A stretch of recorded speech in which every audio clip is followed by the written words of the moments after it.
Good evening friends, मैं सुजीत लाठर स्टारविल के online platform पर आप सभी का हार्दिक स्वागत करता हूं। हमने चाइल्ड डेवलपमेंट एंड पेडागोजी की एक टेस्ट सीरीज चला रखी है। तो आज हम इसमें रीट लेवल फर्स्ट 2021 की जो चाइल्ड डेवलपमेंट एंड पेडागोजी है इसके बारे में डिस्कशन करेंगे। तो इसमें टोटल हम 30 क्वेश्चंस डिस्कस करेंगे। आइए स्टार्ट करते हैं पहले क्वेश्चन से। वीडियो को अंत तक ज़रूर देखना और अगर आपको ये सेशन पसंद आए तो प्लीज़ सेशन को लाइक करें और चैनल को अगर किसी ने सब्सक्राइब नहीं किया हुआ है तो सब्सक्राइब करें और अपने मित्रों में भी शेयर कर सकते हैं अगर आपको सेशन पसंद आए तो देखिए पहले क्वेश्चन से हम शुरुआत करते हैं। मानव विकास आजीवन चलता रहता है, यद्यपि दो व्यक्ति बराबर नहीं होते किंतु सभी सामान्य बालकों में विकास का क्रम एक से रहता है। यह कथन विकास के किस सिद्धांत की ओर संकेत करता है? तो इस क्वेश्चन का जो राइट आंसर होगा वो हो जाएगा option number C, principle of uniform pattern. इसका जो राइट आंसर होगा वो option C, principle of uniform pattern, समान प्रतिरूप का सिद्धांत। तो ये सिद्धांत हमें क्या कहता है, हम थोड़ा सा डिस्कशन कर लेते हैं। समान प्रतिरूप का सिद्धांत हमें ये कहता है कि विकास का जो क्रम है वो सब में समान पाया जाता है। फॉर एग्जाम्पल कि अगर मान लीजिए कि हमारे देश में किसी बच्चे का जन्म हुआ है और किसी दूसरे बच्चे का जन्म किसी दूसरे देश में हुआ है और दोनों का साथ जन्म हुआ है, तो हम ये नहीं कह सकते कि हमारे देश का जो बच्चा है उसका जो विकास का क्रम है वो कैसा रहेगा। उसके विकास के क्रम में अगर हम बात करें शारीरिक या फिजिकल डेवलपमेंट की, तो पहले बच्चा बैठना सीखेगा, उसके बाद वो घुटन करके चलना या घुटनों के बल चलना सीखेगा, उसके बाद वो खड़ा होना सीखेगा, फिर वह दौड़ना सीखेगा। इसी प्रकार से दूसरे देश के बच्चों के विकास का क्रम भी यही होगा। चाहे बच्चा दुनिया के किसी भी कोने में जन्म लेता है, उनमें सभी में विकास का जो क्रम है वो एक सा या समान रहता है। तो ये नहीं कह सकते कि भाई किसी दूसरे देश में जन्म लिया है उस बच्चे ने, वो तो सीधा दौड़ने ही लगेगा, तो ऐसा नहीं हो सकता। इसलिए आपको समझ आ गया होगा कि समान प्रतिरूप का जो सिद्धांत है इसमें विकास का क्रम क्या रहता है, एक से रहता है। थोड़ा सा डिस्कशन हम बाकी ऑप्शंस के बारे में भी कर लेते हैं। सतत विकास का सिद्धांत क्या कहता है? कंटिन्यूस डेवलपमेंट प्रोसेस की बात हो रही है कि विकास जो है उसका क्रम जन्म से लेकर मृत्यु तक, या यूं कह सकते हैं कि जन्म से भी पूर्व प्रारंभ हो जाता है विकास का क्रम और मृत्यु तक चलता रहता है, आजीवन चलता रहता है। वूम्ब टू टूम्ब जो डेवलपमेंट है वो वूम्ब टू टूम्ब चलता है। वूम्ब टू टूम्ब का मतलब गर्भ से लेकर कब्र तक। दूसरे ऑप्शन का भी डिस्कशन कर लेते हैं। परस्पर संबंध का सिद्धांत, विकास के क्षेत्र में परस्पर संबंध का सिद्धांत ये बतलाता है कि विकास जो है वो आपस में एक रिलेशन या संबंध को भी शो करता है। फॉर एग्जाम्पल अगर हम बात करें शारीरिक विकास की, तो हम ये नहीं कह सकते कि किसी बच्चे का या किसी भी जीव का किसी अंग विशेष का तो विकास हो रहा है लेकिन संपूर्ण शरीर का नहीं हो रहा। कभी आपने देखा हो किसी का भी कि किसी बच्चे के सिर्फ हाथ बढ़ रहे हैं, उसके पैरों का विकास नहीं हो रहा, उसके धड़ का विकास नहीं हो रहा, तो ऐसा नहीं होगा। इसका मतलब विकास जो है उसमें परस्पर संबंध जरूर होता है। ऑप्शन डी की अगर बात करें तो ऑप्शन डी हमें कहता है सामान्य से विशिष्ट अनुक्रियाओं का सिद्धांत, जर्नल टू स्पेसिफिक रिस्पॉन्सेज। इसको हम एक एग्जाम्पल से समझ सकते हैं। मान लीजिए एक छोटा बच्चा खेल रहा है और उसके हाथ से एक कोई छोटा खिलौना उसके हाथ में है जो गिर जाता है, तो वो बच्चा उस खिलौने को उठाने के लिए अपने हाथ का प्रयोग करता है, संपूर्ण हाथ का, पांचों उंगलियों का वो प्रयोग करता है और उस खिलौने को उठा लेता है। यानी कि उसने अपने सामान्य अंग का प्रयोग किया और उस खिलौने को उठा लिया। जबकि आप जानते हैं कि उस खिलौने को अगर बहुत छोटा है तो उसको केवल 2 उंगलियों की सहायता से भी उठाया जा सकता था। लेकिन एक बच्चे को इसकी समझ नहीं है। कुछ टाइम के बाद वह बच्चा भी इस चीज़ को सीख जाएगा और वह उसको स्पेसिफिक जो बॉडी पार्ट है उसका यूज़ करके भी उस खिलौने को उठा लेगा, या किसी भी चीज़ में जितनी उसको यूज़ करने की आवश्यकता है उस तरीके से यूज़ करेगा। तो आपको समझ आ गया होगा कि सामान्य से विशिष्ट अनुक्रियाओं का सिद्धांत क्या कहता है। चलिए नेक्स्ट क्वेश्चन देख लेते हैं। नेक्स्ट क्वेश्चन है, जीन पियाजे के अनुसार संज्ञानात्मक विकास की अंतिम अवस्था कौन सी है? तो जो कॉग्निटिव डेवलपमेंट है, इसमें जीन पियाजे ने टोटल 4 अवस्थाएं बताई हैं, जिनको हमने एक ट्रिक के माध्यम से पढ़ा था, SPCF। एस से हो गया sensory motor stage, sensory motor stage का मतलब हो गया संवेदिक पेशीय अवस्था। इसकी जो ड्यूरेशन होती है वो 0 से 2 वर्ष होती है। अगर बात की जाए, पी का मतलब हो गया प्री ऑपरेशनल स्टेज, पूर्व संक्रियात्मक अवस्था। इसका जो ड्यूरेशन होता है वो 2 वर्ष से लेकर 7 वर्ष तक होता है। इसके बाद सी का मतलब हो गया कॉन्क्रीट ऑपरेशनल स्टेज, मूर्त संक्रियात्मक अवस्था, और इसकी जो ड्यूरेशन होती है वो 7 वर्ष से लेकर 11 वर्ष तक, कहीं कहीं पर ये 12 वर्ष देखने को भी मिलता है। और लास्ट जो स्टेज होती है इसको बोलते हैं फॉर्मल ऑपरेशनल स्टेज या अमूर्त संक्रियात्मक अवस्था। इसका जो ड्यूरेशन होता है 11 वर्ष के बाद या 11 वर्ष से लेकर 14 वर्ष, और कहीं पर आपको 15 भी देखने को मिल सकता है। तो 11 से 14 वर्ष जो फॉर्मल स्टेज है, ये इनकी अंतिम स्टेज है। तो इसका जो आंसर हो जाएगा वो क्या हो जाएगा? Option B, formal operational stage. चलिए नेक्स्ट क्वेश्चन देख लेते हैं, आनुवांशिकी के जनक कौन है? तो फादर ऑफ जेनेटिक्स, आनुवांशिकी के जनक किनको कहा जाता है? ग्रेगर मेंडल को। तो जो इसका राइट आंसर होगा वो क्या हो जाएगा? Option A, Gregor Mendel. अगर हम इसमें जेम्स वाटसन के बारे में भी थोड़ा सा डिस्कस कर लेते हैं। जेम्स वाटसन ने क्या किया? डीएनए की बनावट पर शोध किया। क्या किया इन्होंने? डीएनए की बनावट पर शोध किया था, और इसके लिए इनको नोबेल पुरस्कार भी मिल चुका है। अगर बात की जाए थॉमस हंट और मॉर्गन की, तो थॉमस हंट और जो मॉर्गन है, थॉमस हंट मॉर्गन है, इन्होंने क्या किया था? चिकित्सा के क्षेत्र में बहुत शोध किए थे, कार्य किए थे। ये बेसिकली हम इनको कह सकते हैं कि ये फिजियोलॉजिस्ट चिकित्सक थे, और इसमें इनको 1933 में नोबेल पुरस्कार भी मिल चुका है। चार्ल्स डार्विन ने क्रमिक विकास का सिद्धांत प्रतिपादित किया था, और क्रमिक विकास के क्षेत्र में इनका जो योगदान है, इसके लिए इनको आधुनिक विज्ञान का जनक भी कहा जाता है। जेम्स वाटसन का संबंध डीएनए से है, और ग्रेगर मेंडल जो है ये आनुवांशिकी के जनक हैं। इन्होंने मटर के दानों पर प्रयोग किया था, और इसीलिए इनको क्या कहा जाता है? मतलब आनुवांशिकी, या हम ये कह सकते हैं कि वंश को किस तरीके से इन्होंने परिभाषित किया, या इसमें इन्होंने जो विशेष व्याख्या की, इसके लिए ग्रेगर मेंडल को फादर ऑफ जेनेटिक्स कहा जाता है। इन्होंने बहुत शोध किए हैं आनुवांशिकी के पर। ठीक है, चलिए नेक्स्ट क्वेश्चन देख लेते हैं।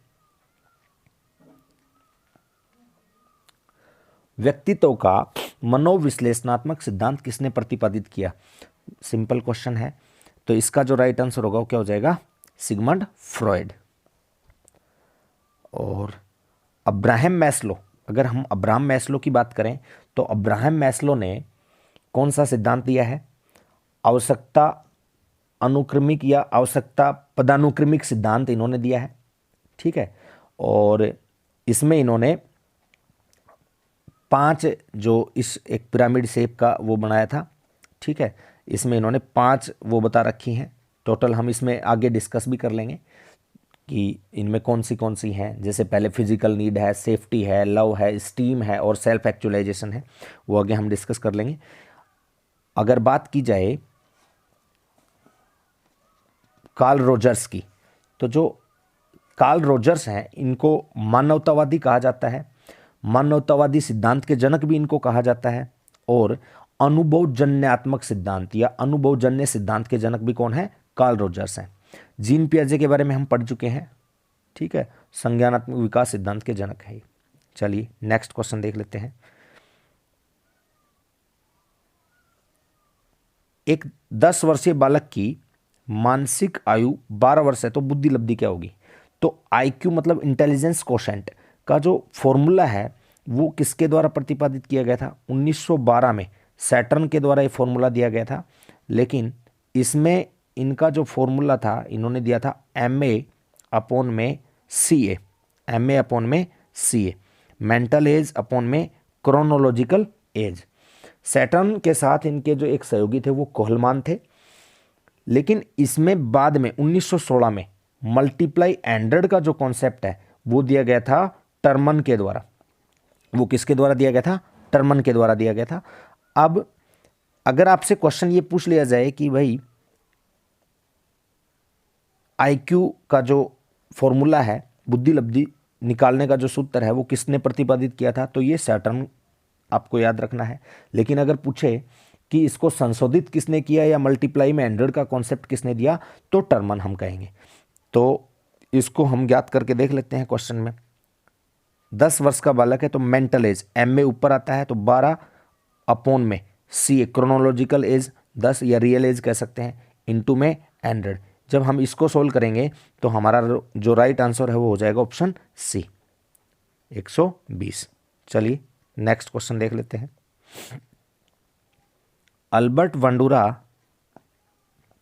द्वारा प्रस्तावित अधिगम का सिद्धांत, अल्बर्ट बंडूरा के द्वारा प्रस्तावित अधिगम का सिद्धांत कौन सा है? तो आप सब जानते होंगे, इसमें अगर हम बात करें classical conditioning theory, classical conditioning theory शास्त्रीय अनुबंधन का सिद्धांत किसके द्वारा प्रतिपादित किया गया था? पावलोव के द्वारा। और कॉग्निटिव थ्योरी, कॉग्निटिव डेवलपमेंट है वो जीन पियाजे के द्वारा प्रतिपादित किया गया। इनसाइट थ्योरी, अंतःदृष्टि का सिद्धांत जो दिया गया है वो गैस्टाल्टवादियों के द्वारा, जिसमें गैस्टाल्टवादियों में कोफा, कोहलर और वर्दीमर का नाम प्रमुख आता है। सोशल लर्निंग थ्योरी, इसका राइट आंसर हो जाएगा option D, social learning theory, सामाजिक अधिगम सिद्धांत। सामाजिक अधिगम सिद्धांत किसके द्वारा प्रतिपादित किया गया था? अल्बर्ट बंडूरा के द्वारा। उन्होंने जीवित जोकर और बेबी डॉल पर प्रयोग किए थे। चलिए नेक्स्ट क्वेश्चन देख लेते हैं।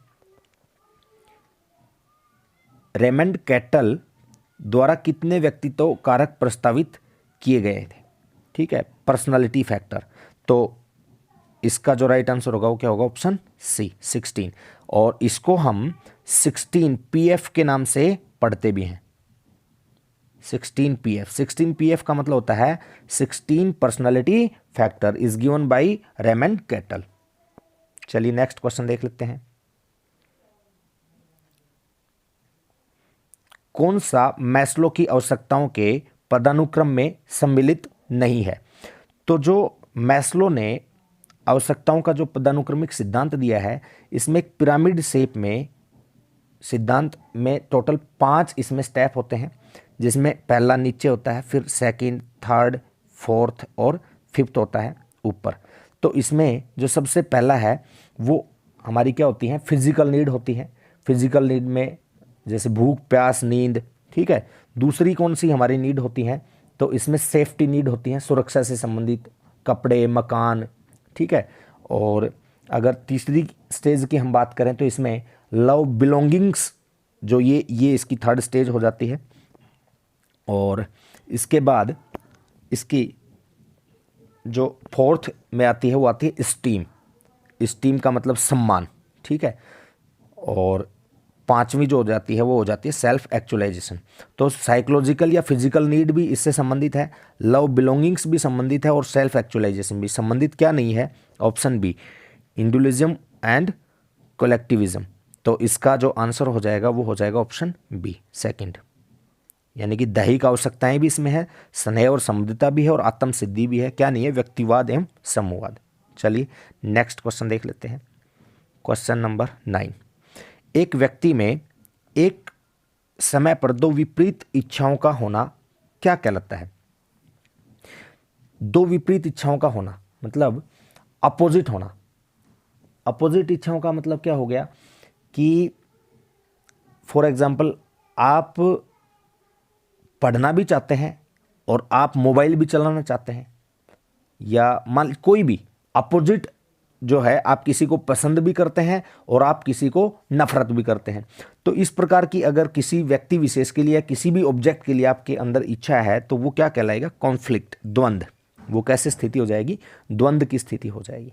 तो इसका जो राइट आंसर हो जाएगा वो क्या हो जाएगा? ऑप्शन ए, द्वंद्व, कॉन्फ्लिक्ट। चलिए नेक्स्ट क्वेश्चन देख लेते हैं। निम्न में से कौन सा अनुसंधान स्टीफन कोरे से संबंधित है? तो जो स्टीफन कोरे हैं इनसे संबंधित अनुसंधान, इसमें आपका ऑप्शन रहेगा राइट क्रियात्मक अनुसंधान, एक्शन रिसर्च। क्रियात्मक अनुसंधान, एक्शन रिसर्च है वो किससे संबंधित रहेगा? स्टीफन कोरे से। अब स्टीफन कोरे जो है, स्टीफन कोरे से ये जो क्रियात्मक अनुसंधान है इसका मतलब क्या होता है, थोड़ा सा हम डिस्कशन कर लेते हैं इसके बारे में भी। अगर बात की जाए आधारभूत अनुसंधान की, आधारभूत को हम कह सकते हैं बुनियादी या निष्कर्षों के द्वारा किसी विशेष नियम का प्रतिपादन करना। व्यवहारात्मक अनुसंधान की अगर बात करें तो व्यवहार का इसमें अध्ययन किया जाता है, बेसिकली किसी भी व्यक्ति के बिहेवियर का, है ना, उसी पर शोध किया जाता है। और वैज्ञानिक अनुसंधान का मतलब हो गया जिज्ञासा का समाधान करने की कोशिश इसमें की जाती है वैज्ञानिक तरीके से। और क्रियात्मक अनुसंधान का मतलब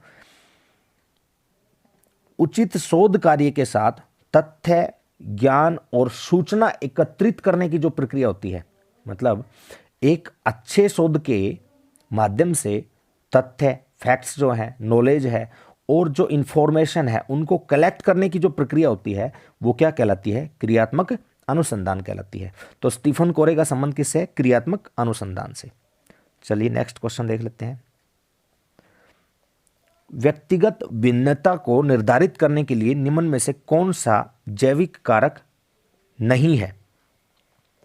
व्यक्तिगत भिन्नता को निर्धारित करने के लिए जैविक कारक की अगर बात हो रही है तो हमने अभी पढ़ा था, फादर ऑफ जेनेटिक्स की बात की थी हमने। आनुवांशिकता तो इसमें रोल प्ले करती है, जन्मजात स्वभाव भी इसमें जैविक कारक होता है और शारीरिक स्वास्थ्य भी होता है।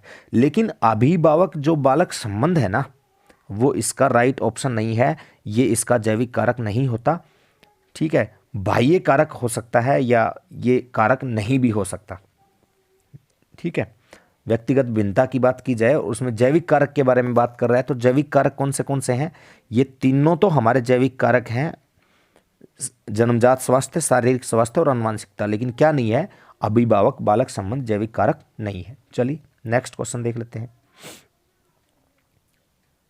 बिकॉज ऑफ डाउन सिंड्रोम, ठीक है, डाउन संलक्षण का कारण, तो इसका जो राइट आंसर होगा वो होगा त्रिगुणसूत्रता 21। त्रिगुणसूत्रता 21, option B, trisomy 21। Down syndrome में 21वें गुणसूत्र की जो कॉपी है वो बढ़ जाती है या बन जाती है कॉपी। ठीक है, तो ये डाउन संलक्षण का कारण क्या होता है? त्रिगुणसूत्रता 21। चलिए नेक्स्ट क्वेश्चन की बात कर लेते हैं। विश्वसनीयता की अवधारणा से आशय है। विश्वसनीयता की अवधारणा से क्या आशय है? जो रिलायबिलिटी की हम बात कर रहे हैं कि विश्वसनीय हम किसे कहेंगे, तो निर्देशों की वस्तुनिष्ठता और मापन का उद्देश्य, प्राप्तांकों की बारंबारता और गणना की समरूपता। तो देखिए, विश्वसनीयता कब रहेगी? हम किसी भी चीज़ को रिलायबल कब मानेंगे? जब जो कंसिस्टेंसी है, स्कोर की कंसिस्टेंसी है, प्राप्तांकों की जो बारंबारता है वो बनी रहे। तो इसका जो राइट आंसर होगा वो क्या हो जाएगा? Option C. फॉर एग्जाम्पल, मान लीजिए आपका कोई टेस्ट हुआ है और उस टेस्ट, मान लीजिए वो 10 नंबर का टेस्ट था, उसको किसी व्यक्ति ने चेक किया तो आपके 8 नंबर आ रहे हैं, किसी दूसरे ने चेक किया तब भी 8 नंबर आ रहे हैं, तीसरे ने चेक किया, चाहे 10 लोग उसको चेक कर रहे हैं, आपका हर बार स्कोर सेम आ रहा है। तो प्राप्तांकों की क्या हो रही है इसमें? बारंबारता, बार बार वही चीज रिपीट हो रही है, रिजल्ट रिपीट हो रहा है। इसका मतलब जो विश्वसनीयता है वो इसमें देखने को मिल रही है। रिलायबल टेस्ट इसको हम कहेंगे, किसी भी चीज में हम इसको कनेक्ट कर सकते हैं। तो प्राप्तांकों की जो बारंबारता है इसका मतलब क्या होता है? रिलायबिलिटी या विश्वसनीयता। चलिए नेक्स्ट क्वेश्चन के बारे में डिस्कस कर लेते हैं।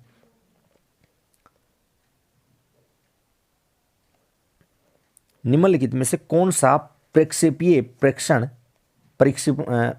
कौन सा प्रक्षेपीय परीक्षण का उदाहरण नहीं है? जो प्रक्षेपीय परीक्षण का उदाहरण नहीं है उसके बारे में हमें बताना है। तो टीएटी के बारे में आप जानते हैं, इसको हम पढ़ते हैं थैमेटिक एप्रिसिएशन टेस्ट, और थेमेटिक एप्रिसिएशन टेस्ट किसके द्वारा दिया गया था? मूरे और मॉर्गन के द्वारा ये प्रतिपादित किया गया था। तो मूरे और मॉर्गन ने इसको प्रतिपादित किया था। एससीटी की अगर हम बात करें तो एससीटी है, ये किसके द्वारा दिया गया था? एससीटी हर्मन एविगहॉस के द्वारा दिया गया था और ये 1987 में दिया गया था। अगर बात की जाए टीएटी की तो टीएटी दिया गया था 1930 में। 1930 में मूरे और मॉर्गन के द्वारा। एससीटी 1987 में दिया गया था और किसके द्वारा दिया गया था 1987 में ये? तो ये दिया गया था एविगहॉस के द्वारा, हर्मन एविगहॉस पूरा नाम था उनका। और ड्राएमैन या ड्राएपिक्चर भी हम इसको पढ़ सकते हैं।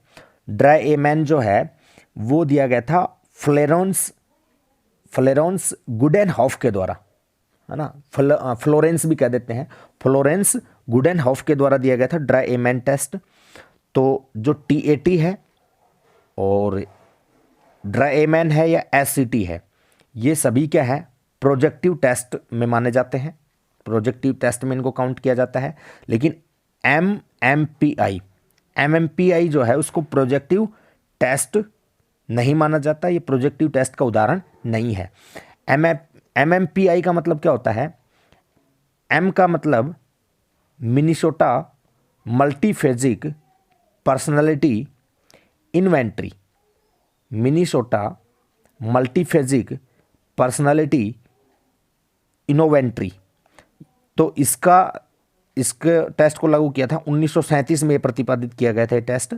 लेकिन इसको क्या नहीं माना जाता? प्रेक्षेपीय परीक्षण का उदाहरण नहीं माना जाता। तो इस क्वेश्चन का जो राइट आंसर हो जाएगा वो क्या हो जाएगा? Option number D. चलिए नेक्स्ट क्वेश्चन देख लेते हैं।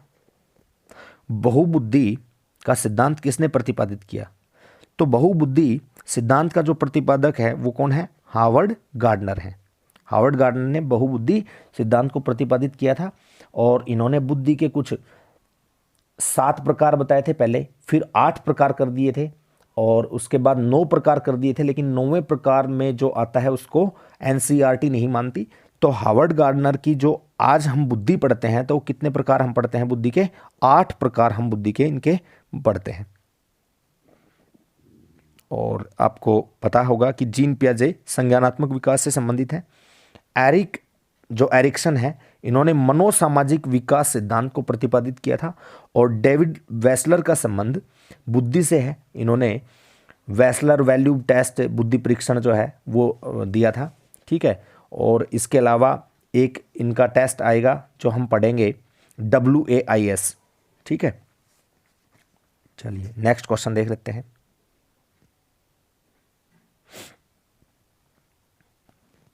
उपचारात्मक शिक्षण किस प्रकार के बालकों के लिए उपयुक्त होता है? उपचारात्मक परीक्षण किस प्रकार के बालकों के लिए उपयुक्त होता है? तो तेज गति से सीखने वाले बच्चों को तो उपचारात्मक परीक्षण की आवश्यकता नहीं है ना। उपचारात्मक परीक्षण किनको दिया जाता है? जो बच्चे धीमी गति से सीखते हैं, स्लो लर्नर जो होते हैं। तो इस क्वेश्चन का राइट आंसर क्या हो जाएगा? Option B. चलिए नेक्स्ट क्वेश्चन देख लेते हैं। शिक्षण की खेलकूद विधि किस सिद्धांत पर आधारित है?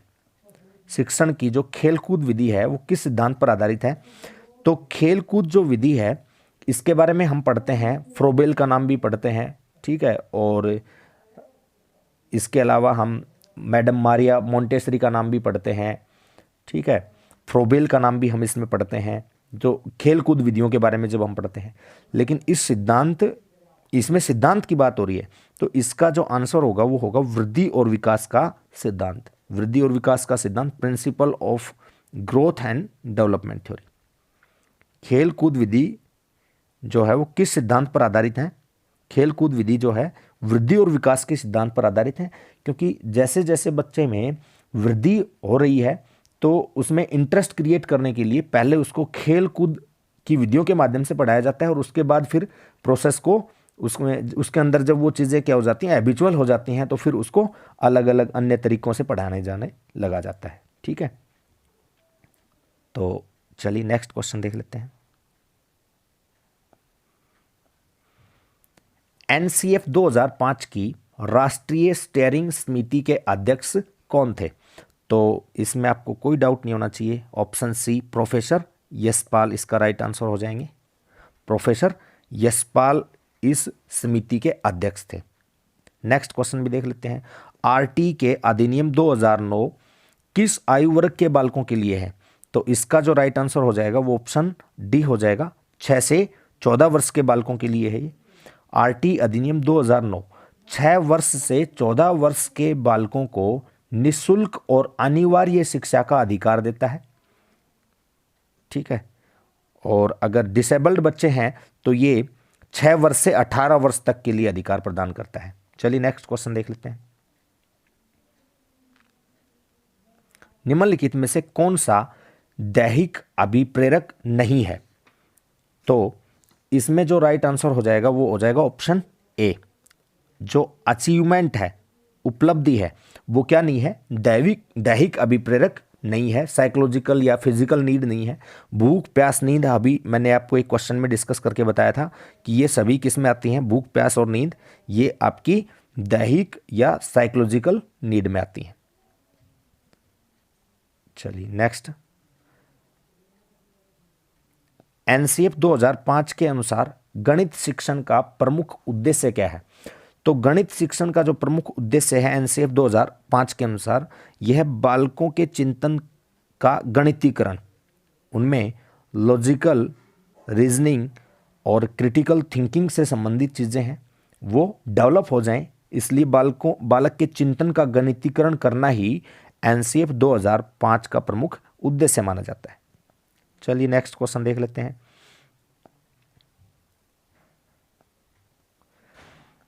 पारितोषिक तथा दंड के माध्यम से सीखना अधिगम के किस सिद्धांत से संबंधित है?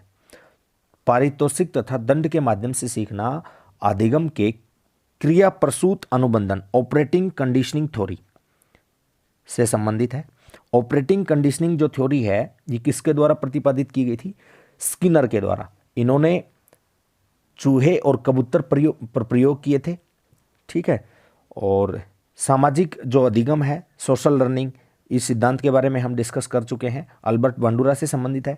शास्त्रीय अनुबंधन क्लासिकल कंडीशनिंग थ्योरी पावलोव से, रूसी शरीर शास्त्री पावलोव से संबंधित है। संज्ञानात्मक सिद्धांत जीन पियाजे से संबंधित है।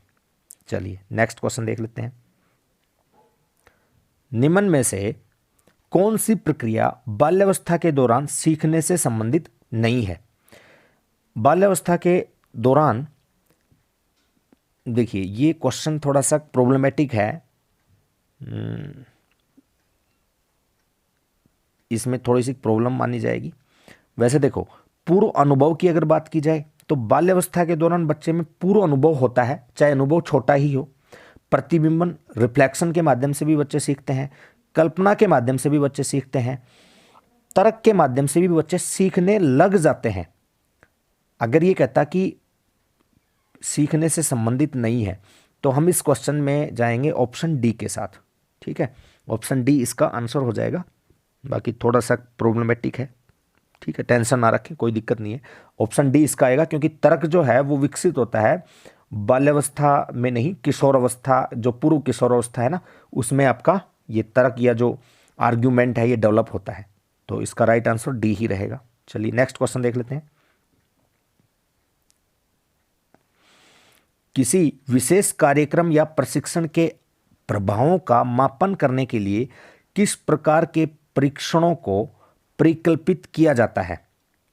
किसी विशेष कार्यक्रम या प्रशिक्षण के प्रभावों का मापन करने के लिए किस प्रकार के परीक्षणों को परिकल्पित किया जाता है?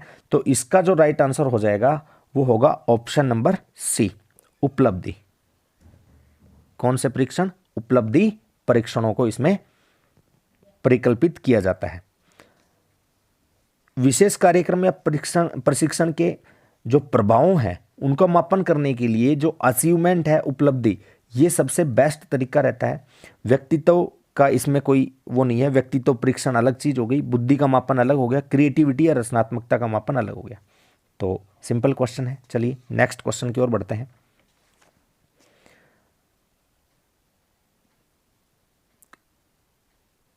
विकास की किस अवस्था में एक व्यक्ति व्यावसायिक समायोजन की समस्या का सामना करता है। तो व्यावसायिक समायोजन, जब व्यवसाय की चिंता होने लगती है तो वो अवस्था कौन सी आती है? Adolescence period. किशोर अवस्था में बालक व्यावसायिक समायोजन की समस्या का सामना करता है। किशोर मनोविज्ञान के जनक कौन है? स्टैनली हॉल है। बाल मनोविज्ञान के जनक भी कौन है? Stanley hall. स्टैनली हॉल का एक कथन भी है, वो मैं बता देता हूं किशोरावस्था से संबंधित। स्टैनली हॉल ने किशोरावस्था को संघर्ष, तनाव एवं तूफान की अवस्था कहा है। ठीक है, तो चलिए आगे बढ़ते हैं हम नेक्स्ट क्वेश्चन की ओर। शिक्षण अधिगम का मनोवैज्ञानिक आधार किस पर निर्भर करता है? शिक्षण अधिगम का मनोवैज्ञानिक आधार किस पर निर्भर करता है? तो इसका जो राइट आंसर होगा, इसमें कोई डाउट नहीं होना चाहिए, ऑप्शन ए, टीचिंग स्टाइल, अध्यापन शैली। शिक्षण अधिगम का जो मनोवैज्ञानिक आधार है, मतलब साइकोलॉजिकल जो बेस है लर्निंग का, वो किस पे डिपेंड करता है? अध्यापन शैली पर। अगर टीचिंग स्टाइल है वो बोरिंग नहीं होगी, इंटरेस्टिंग होगा, जिसमें बीच बीच में मजाक भी चलता रहेगा और क्लासेस भी प्रॉपर चलती रहेगी, पढ़ाई भी चलती रहेगी, तो वो अध्यापन शैली जो है वो शिक्षण अधिगम का मनोवैज्ञानिक आधार कहलाता है। ठीक है, चलिए नेक्स्ट क्वेश्चन देख लेते हैं। According to RT act 2009 the people teacher ratio for primary schools. तो इसका जो राइट आंसर होगा वो ऑप्शन होगा इसमें डी। ठीक है, इसमें जो तैयारी की जो टाइम रहता है ना, तैयारी करने का जो टाइम ड्यूरेशन रहता है, वो ये कहता है कि जो पीपल टीचर हैं उसमें देखिए 30, हाँ इसका जो राइट आंसर रहेगा ना वो क्या रहेगा? RT एक्ट 2009 के अनुसार 30:1 ही इसका बिल्कुल राइट है। अगर ये कहे ना कि अधिकतम कितनी हो सकती है पीपल टीचर रेशो का जो अनुपात होता है वो प्राइमरी स्कूल्स में, तो इसका आंसर हो सकता था 40:1 भी। ठीक है, चलिए नेक्स्ट क्वेश्चन देख लेते हैं। RT अधिनियम 2009 के अनुसार, ये तो हो ही चुका ना, इसका आंसर क्या आएगा? ऑप्शन डी, 30:1 क्या आ जाएगा? 1। यानी कि 30 बच्चों पर क्या होना चाहिए? एक अध्यापक होना चाहिए, जो पीपल टीचर की बात हम कर रहे हैं। चलिए नेक्स्ट क्वेश्चन देख लेते हैं। मध्यावधि परीक्षा, मिडिल टर्म या मिड टर्म जो एग्जाम है वो किसका एक एग्जाम्पल है?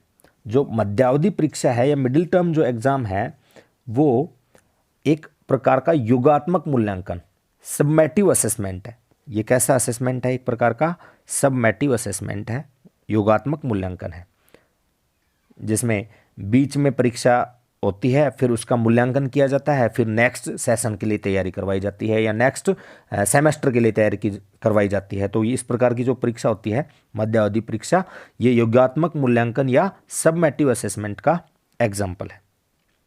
चलिए नेक्स्ट क्वेश्चन देख लेते हैं। नेक्स्ट क्वेश्चन है, विच डिजीज इज हेरिडिटरी? कौन सा रोग वंशानुगत है? तो ADHD ये एक प्रकार का मनोविकार है। इसका मतलब होता है attention deficit hyper activity disorder. ध्यान विकार से संबंधित बालक होते हैं ADHD वाले बालक।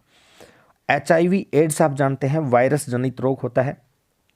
पार्किंसन जो होता है, पार्किंसन कंपन से संबंधित रोग होता है और इसको दूर नहीं किया जा सकता है। तो ये भी कुछ कुछ वंशानुगत होता है, लेकिन पूर्ण रूप से इसको वंशानुगत नहीं कह सकते। लेकिन इसमें जो फिनाइल कीटोनूरिया जो ऑप्शन बी है, ये इसका क्या हो जाएगा? राइट आंसर हो जाएगा, क्योंकि ये पूर्ण रूप से क्या होता है? आनुवांशिक रोग होता है। ठीक है, और ये आनुवांशिक जो रोग होता है ये किसके उससे बनता है? तो ये फेनालानिन एमिनो एसिड बनने लगता है इसमें, और नवजात जो बच्चे होते हैं इसको शॉर्ट में कहा जाता है PKU। ठीक है, फिनाइल कीटोनूरिया को शॉर्ट में क्या कहा जाता है? PKU। छोटे बच्चों में ये PKU टेस्ट भी कराया जाता है। चलिए नेक्स्ट क्वेश्चन देख लेते हैं।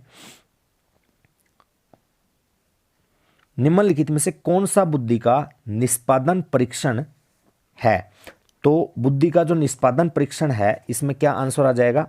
इसमें अपना आंसर होगा भाटिया बैटरी परीक्षण, ऑप्शन ए।